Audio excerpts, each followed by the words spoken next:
আমাদের সমাজে কিছু মানুষ আছে যারা শক্তের ভক্ত, নরমের জম।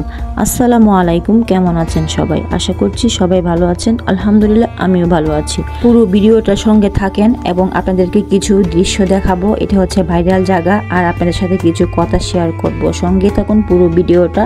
আর কে কোথায় থেকে দেখতেছেন সবাই একটু কমেন্টে অবশ্যই জানাবেন। আপনি সততার সাথে ভদ্রভাবে জীবনযাপন করবেন। আপনার আশেপাশে কিছু মানুষ আপনাকে সর্বদা টর্চার, নির্যাতন করতেই থাকবে, সর্বদা হয়রানি করার চেষ্টা করবে, সর্বদা বাজে কমেন্ট করবে, অন্যের কাছে আপনার সমালোচনা করবে।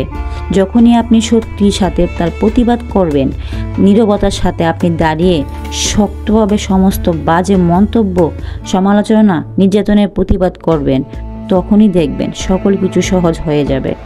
যারা আপনাকে নিয়ে সমালোচনা করে, মন্তব্য করে, আপনাকে নির্যাতন করে, তারাই আপনাকে স্যার বলে সম্বোধন করবেন, আর তারা ভয় পেতে শুরু করবে।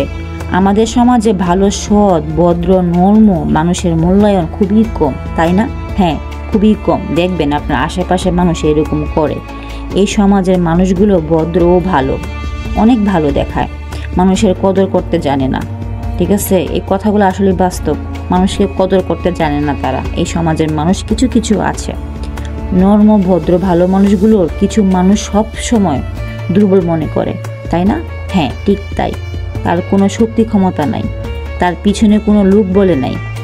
যখন ইচ্ছে তখন তাকে শকুনের মতো ছিঁড়ে খাওয়া যাবে, এমন কিছু। একটি সত্যতা, ভদ্রতার সাথে বেঁচে থাকতে হলে অবশ্যই সবাইকে আমরা প্রতিবাদী হওয়া জরুরি। কিছু কিছু মানুষ আছে, যখন অন্য সব জায়গায় সে গুরুত্ব হারাবে, তখন আপনার কাছে এসে সহানুভূতি দেয়, ভিক্ষা চাইবে, আপনাকে প্রশংসায় ভরিয়ে দেবে।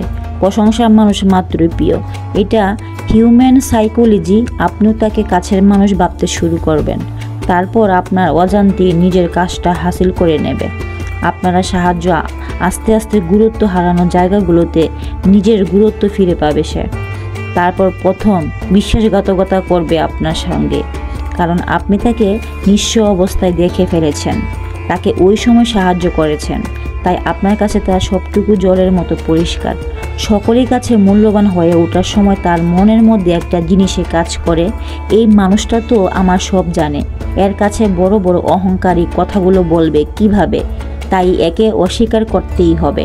আর অস্বীকার করার সব থেকে দুর্দান্ত পন্থা হলো আপনার নামে বানিয়ে বানিয়ে বেশ কিছু মিথ্যা বলা। ব্যাস, আপনার কাছে মানুষরা আপনাকে ভুল বুঝবে, সে হয়ে যাবে তাদের আপন। তবে আমি ব্যক্তিগতভাবে দেখেছি, একটা সময়ের পর এই সুবিধা বাদবী মানুষগুলো বেপরোয়া হয়ে যায়।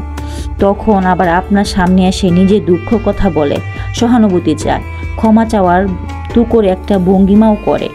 এবারে আপনি ঠিক করুন, একে আর দ্বিতীয় সুযোগ দেবেন কি না, কারণ স্বভাব কারোর বদলায় না বলে আমার বিশ্বাস। আমাদের প্রত্যেকের